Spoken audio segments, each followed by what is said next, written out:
Hey, all right, look, there we are. Welcome. It's John Park's workshop. Thanks for joining me. We have got all kinds of stuff that I'm going to try to cram into today's show. You may have noticed the little name there for the title of the show, Egg Drop. So we're going to do something involving eggs. Actually, I don't know if I'll break any actual eggs. I think we're mostly using virtual eggs here today. But thanks for joining. If you are watching on YouTube, you can participate in the chat there. I'll keep an eye on that. And then most of the other chat is in our Discord. So you can go and search for the Adafruit Discord if you don't know where that is. And sign up, and you'll see a bunch of good people chatting there, asking questions, throwing in comments, lots of puns. Beware of that. If you're over in Facebook land, which reminds me to actually turn on the Facebook feed, so there it goes, or Twitch or some of those other places, welcome. Thanks for joining us, and if you're looking for where the chat is, I recommend that you check out the Adafruit Discord, because that's where it is. All right, hey, thanks, C. Grover, who's keeping an eye on my audio levels. Voice sound level is great. Good, I put it up a little higher than usual. I need to move my little sticker. I have a sticker on my mixer that tells me where I usually want that, and I've crept that up a little bit. All right, well, let's see. What are we going to do? What are we going to start with? How about, I mentioned our jobs board. Did you know? We have a jobs board at jobs.adafruit.com.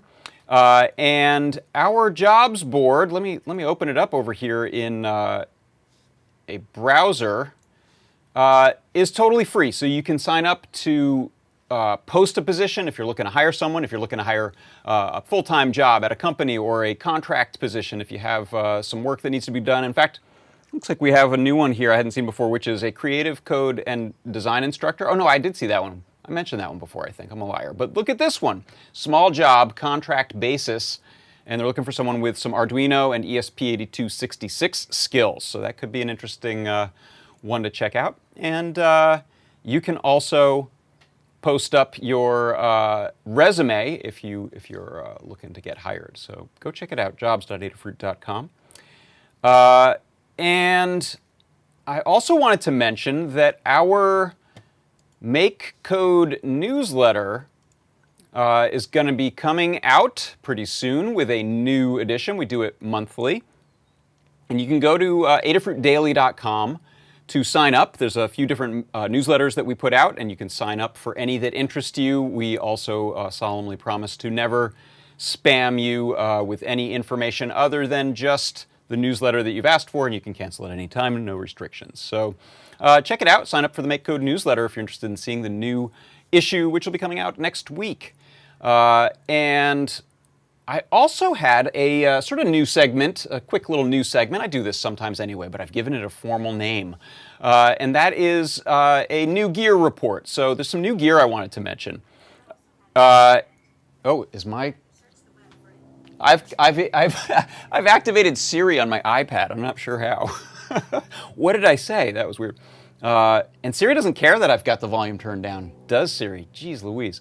So new gear report. I've got some new gear. I just bought this new piece of gear from Electrosmith. And let me pop over to the overhead to show you a couple pieces of cool new gear. This is a synthesizer module, and you've seen me use these modular synthesizers before on the show. So this here is a set of modules, sort of pre-made. Some of these are kits. But the interesting thing about the little Electrosmith module is that it is a sub-module. So it's essentially all the circuitry you'd find on a big honkin' Eurorack module. It's not that big, but you know. And it plugs in with some feathers into some headers into a little header pin, and then it's up to you to come up with the audio outs and the potentiometers you want to use. But everything is on there, and you can feed it power from the typical Eurorack power supply. You can also use it in non-Eurorack ways. This is the same module they use for full-scale Moog-sized modules, as well as if you want to make a little desktop synth. So check that out. I'm excited about that. And in fact, the reason I became aware of these guys at Electrosmith, the good people at Electrosmith, is that they have a Kickstarter that looked really interesting, and it is a similar sort of thing, except this is it's called Daisy, and it is a, let me show you that screen right there. Let's pop pop back over there. It is sort of an audio experimentation board, so it has lots of audio I/O.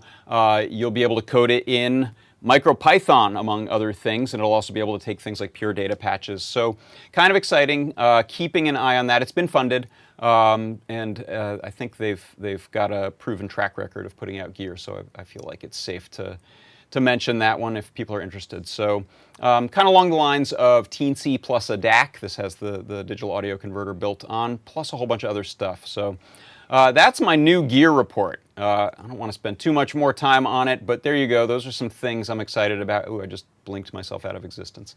What else have we got? Oh, hey. How about a coupon code? So today's egg drop theme inspired, actually my sister is visiting and I asked her what the coupon code could likely be, and she said double yolk, or double yolk, depending on how you pronounce it. But so double yolk, double-yolk will get you 10% off in the Adafruit store. That's good on any good physical items that you can desire and imagine going and purchasing for yourself. Put in your cart.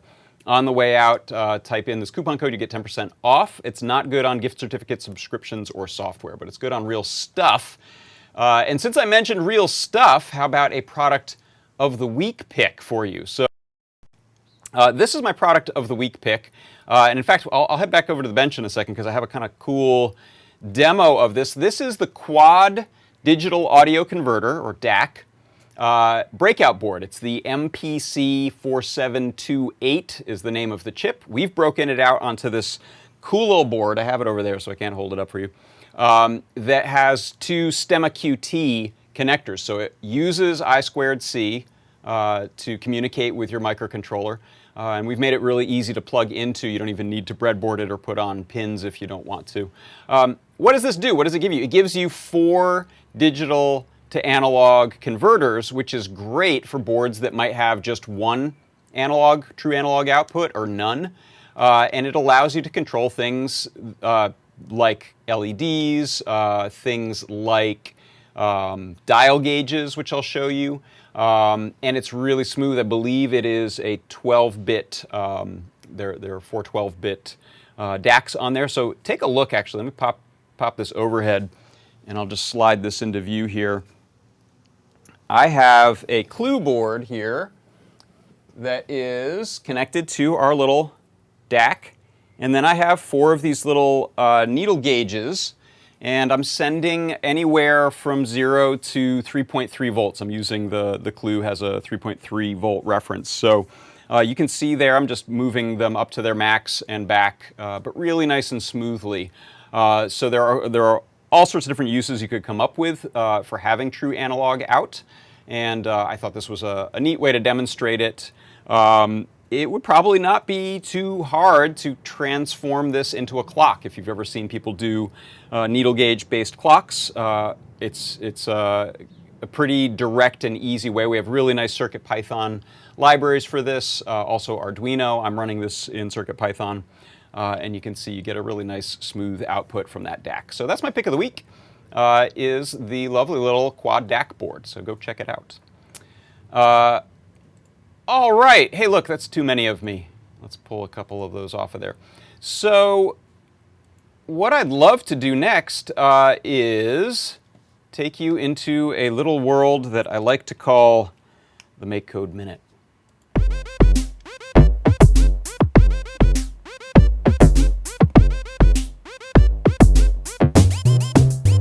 All right, let's get some things set up here. Let's pop open a Chrome browser with Make Code running in it.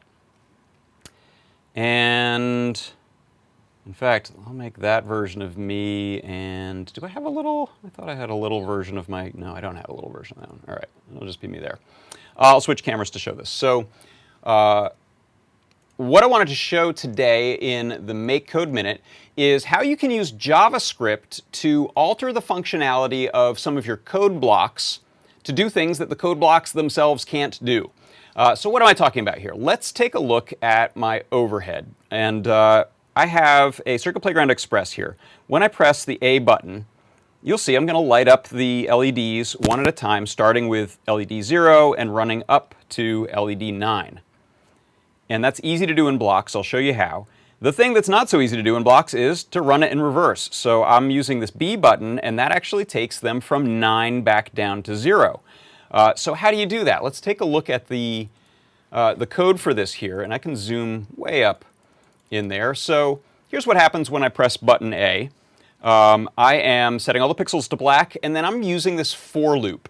And the for loop essentially takes a variable that's called index in this case, and it runs it as 0 to the number that you put at the top of this thing. So it's going to run it 10 times. It's going to go 0, 1, 2, 3, 4, 5, 6, 7, 8, 9.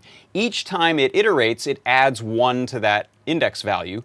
So that means that we can set the pixel color at LED 0, 1, 2, 3, 4, 5, 6, 7, 8, 9. And I'm pausing a little bit between them. But there is no block that allows me to change this number. I can't say go from 9 to 0 and subtract. So I'm going to do that in JavaScript. And the way to do that is to just take our code from blocks over to JavaScript. And what I did was I just looked at how did that first one work. I copied and pasted that, and then I reversed things. So I said, here's my duplicate of it. I said, let's take that index and give it a new name. So it's unique. So I said reverse index, rev index, is 9. As long as it is larger than or equal to 0, we're going to proceed. And then every time the loop runs, we do this rev index minus minus, which is the same as -1. The rest of the code is the same. And so you can see here in the simulator, I can run forward and I can run backwards. If I head back to blocks, there is my code block. It gets it. It realizes, okay, you did something over in JavaScript. We can't represent that in pre-baked blocks, but we'll give you this little gray sort of non-editable block that shows you what that code is, which is your signal to head on over to JavaScript land if you want to edit that. And so that is a way that you can get new functionality from a block by heading over to JavaScript inside of Make Code. And that is your Make Code Minute.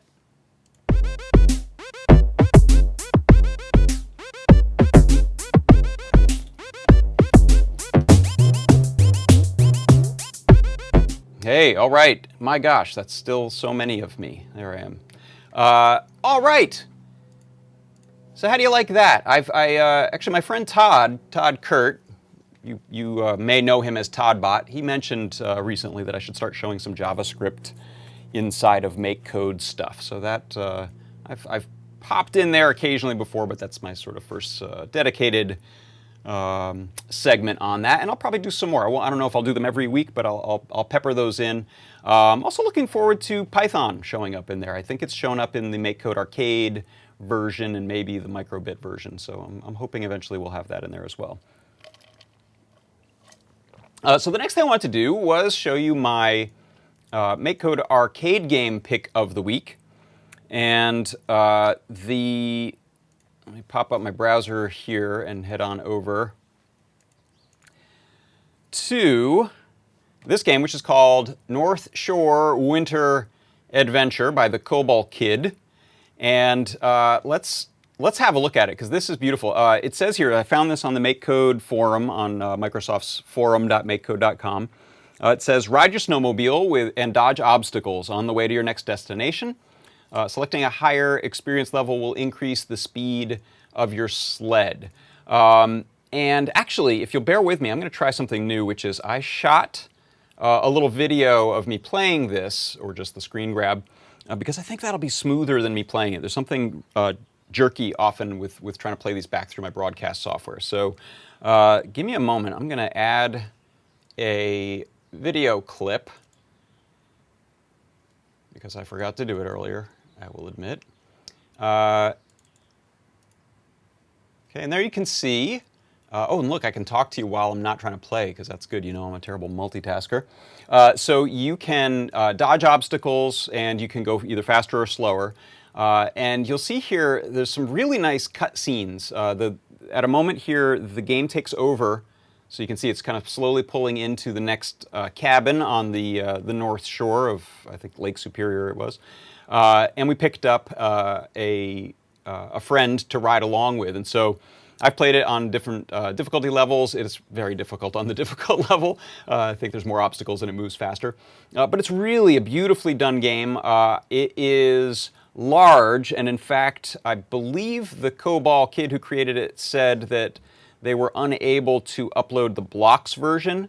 So this is just the JavaScript version, but I think there was some suggestions by Pelly and other people to create a GitHub version of it, which would allow you to see the blocks version as well. So that's my game pick of the week. It is North Shore Winter Adventure, and again, really impressive how fully realized of a game this is. Great looking artwork, really nice parallax, which is the different speeds with which layers of background move by and foreground move by. So I encourage you to check it out, and that is my MakeCode Arcade game pick of the week. All right, so now let's talk about eggs. We've teased it enough, right? I want to show you. Let's head on over to the workbench. What we've got cooked up, and it's not those. Let me move those out of the way. What we have cooked up is a. In fact, let's let me go full. Whoa, let me go full screen. Me for a second. I can't get those cameras out of there. We'll do it like that. So you may remember from school, or maybe you're still in school, the science experiment of dropping an egg from maybe 12 or 15 feet of height and constructing a very lightweight but effective shock absorption system or crushing of egg mitigation system. Sometimes this involves parachutes and things that slow it down through wind resistance. Sometimes this involves rubber bands and toothpicks and styrofoam or bubble wrap. And so what we decided to do was use the fact that we have a really nice accelerometer built into the clue board, which I happen to have over here, to act as a test bed, test platform for determining how many G's of force are being applied when this device drops. So I have this right now built into a neat little 3D printed case that Jay Dosher, you may know him as back7.co online, gave to me recently. But the idea here is that I've got a little battery plugged in. I've got some CircuitPython code, which we'll take a look at in a moment, running on here. And I have a cute little bitmap image of this happy egg. And it's telling me what my maximum slope is of the G-force rating. So if I reset it here and hold it pretty still, we should be at about 1 G. I think it starts off at 0 and then it'll take a few samples. But we should be at about 1 G, which is gravity. Now what'll happen is if I drop this from a great enough height, it's going to detect a large enough difference between the resting force and the new force to indicate that we've either broken the egg or not. And we can tune that threshold value, which I'll show you when we look into code. When that happens, we will see the graphic change to a broken egg, not so happy broken egg with the yolk spilling out of his brains. It's actually disgusting. If you think about it too much, please don't. And it'll also indicate down on the readout here what that maximum G slope was. So I'm going to drop this, and you may also hear, we've got a little buzzer, a little piezo buzzer built onto there, and that's going to sound as well if I drop it from a great enough height and don't cushion it. So here we go. I'm going to take my microphone and put it near here. All right, I probably didn't need to remove the mic for you to hear that. And you can see, unfortunately, we're going to listen to that. I don't have a way to mute that right now. We'll listen to that while we look at it. So here we have, kind of muffle it. The max slope was 4.7 Gs, and there is the very sad, somewhat injured, but maybe the egg will recover, egg. So let's take a look at the code that we have running on this. And as you can tell, I'm really excited about the clue board and the fact that we've packed so many sensors onto it, because it makes this type of experimentation and nice looking displays possible, as well as something I haven't done on this code yet. Actually, Lamore just sent me this code this morning, and I haven't had a chance to tune it much, but I'd like to add some user interface using the buttons to do things like reset it and change values of the maximum threshold, turn off the buzzer when you're done listening to the buzzer. So let's look at, I can give you a nice little close-up first for a second. There's our egg. Sorry, I've got my little overhead camera here set to a pretty low exposure. There we go, that's a little bit better. So there he is. There's our happy little egg. And let's take a look at, I'll show you in Moo, my Moo code editor. Whoops. There's Moo. And let me open it so I can see it too. All right, so what's happening here? The first things we're doing are we're importing some libraries. So we need the time library so that we'd be able to do things like pause or update at a certain rate. We're importing the math library because we're using that to determine some of these, some of the math behind the impact vector and the resting value of gravity on it. We're using the board, bus I/O, pulse I/O, and then here's the actual accelerometer itself. This is the LSM6DS. That's the name of the accelerometer package that's on the Clue. And so we're importing that library as well as the accelerometer range, accelerometer high-pass filter, which allows us to filter the results a little bit so we don't get sporadic spiky readings, and the rate. And we're also bringing in the display text, and that's what allows us to display that line of code down at the bottom, or the readout at the bottom, rather. Display I/O and terminal I/O are also part of displaying that. We are then setting up a couple of BMP files to show up. So these are 240 by 240 pixel 16-bit BMP files. And then we draw the good egg one. We start out happy. And we show this, we add this text group and display it, which says the current and max acceleration, which is what it sort of wakes up at, and then push that to the display. Then we wake up the accelerometer, or instantiate it with this name sensor. And we set it up for, so these accelerometers can actually be set to read in different rating zones. So you can set the sensitivity depending on your needs.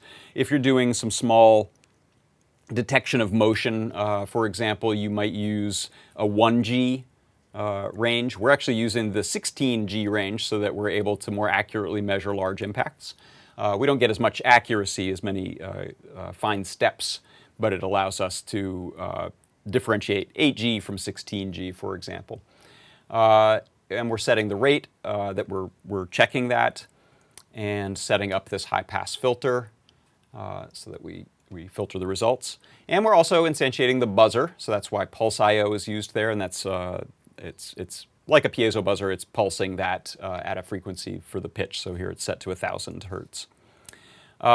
Then we have a max slope, which starts out at 0, and we say the egg is okay is true. And that's all setups. Those are variables that are setups for the main code loop, which is this. So in this while true section, we have, sorry, I was just being paranoid and checking that my audio output was working since I had problems last week.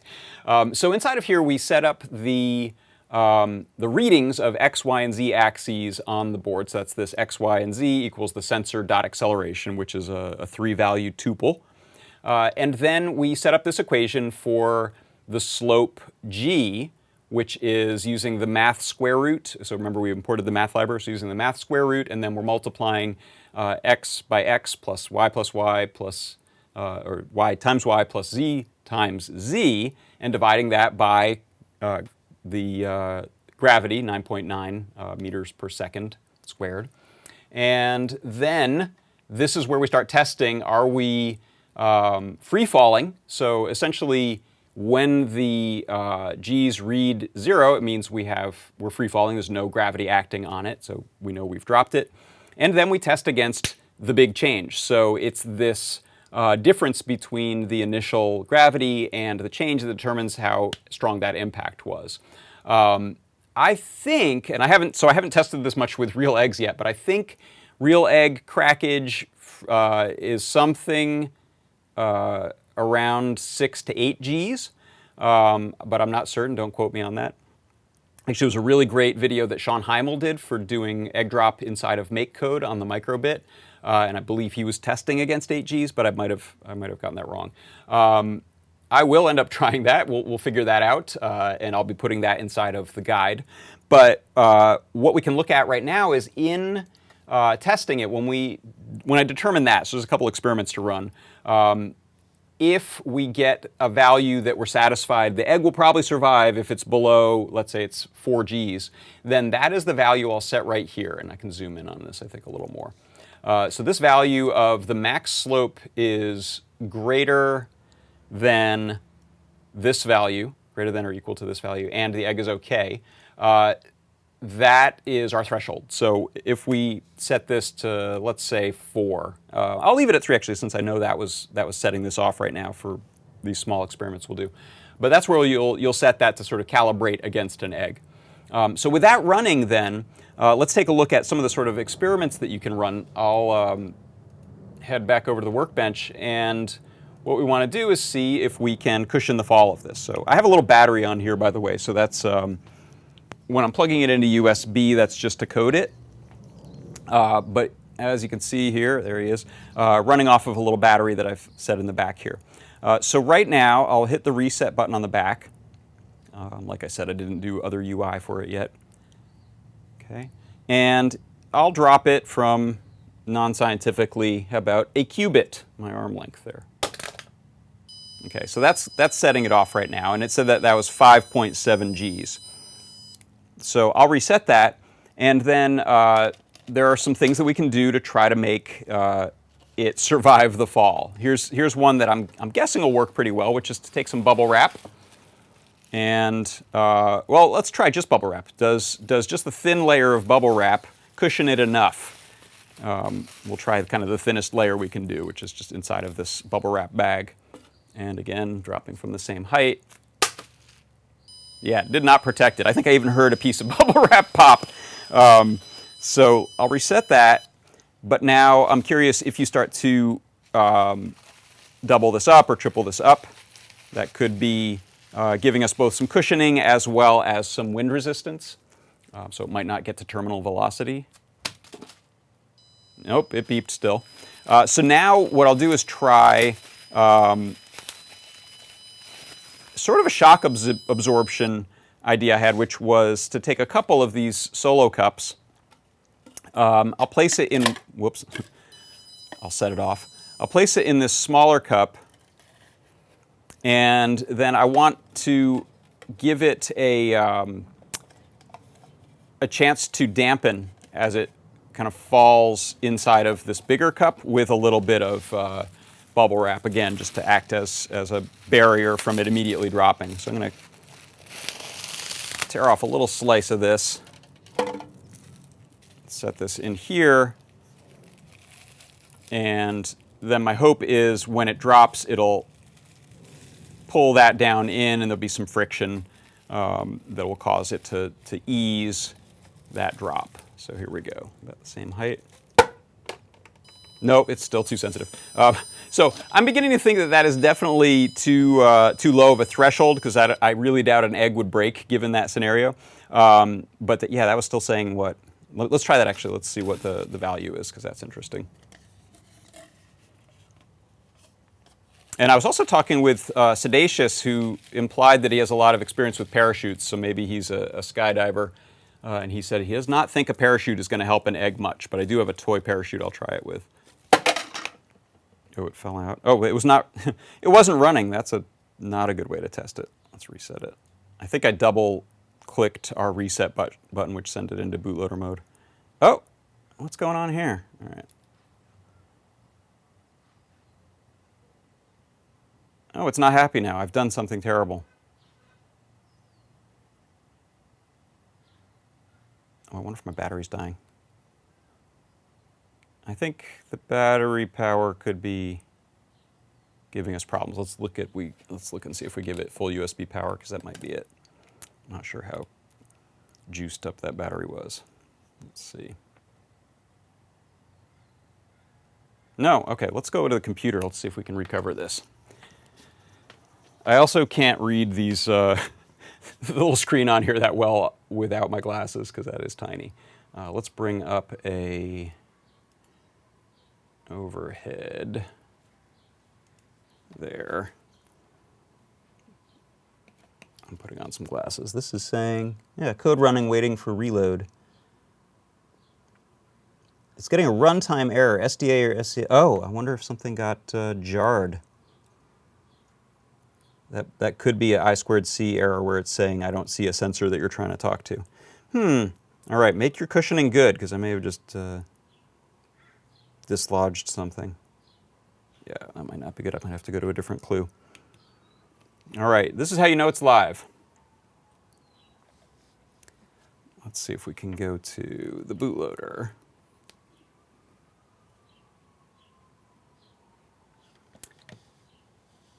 So I'm double clicking my reset button, which sends it, yeah, so I'm seeing clue boot.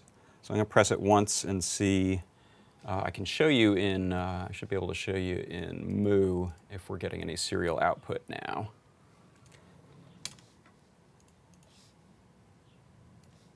This is the message that was showing up in the REPL on the screen there that would be very small. So let's do a reset. Zoom that in.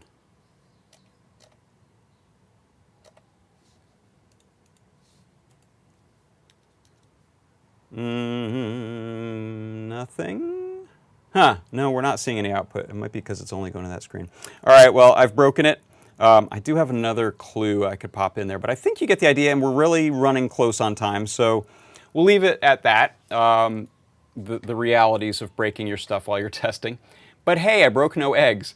So I'll be putting up a learn guide on this as I work through whatever error was that and maybe resolder a part that I dislodged.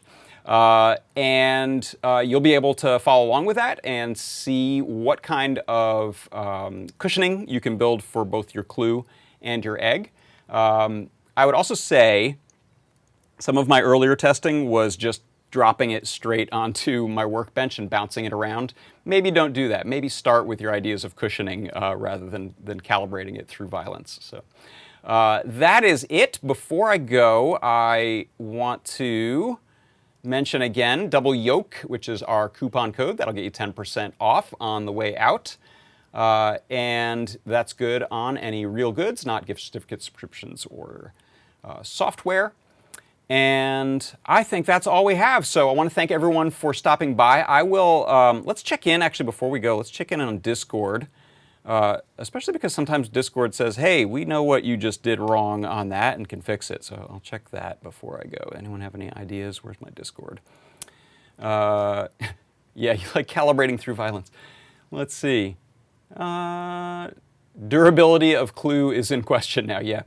I may have been a little too violent on this one, and to it I apologize. I'll let you know. I'll post something if I bring that one back from the dead. I'm not sure what bad thing I might have done. Someone said try aluminum foil. That's what SpaceX uses in the legs of the boosters. Oh, like to crush it? That's interesting. Uh-oh. You said there's an audio desync. I wonder if that's because I clicked away onto over onto Discord. All right, I don't want you to watch me out of sync any longer than that, so I'm going to sign off. But thank you all so much for stopping by. For Adafruit Industries, I'm John Park. This has been John Park's Workshop, and I will see you next week. Bye-bye.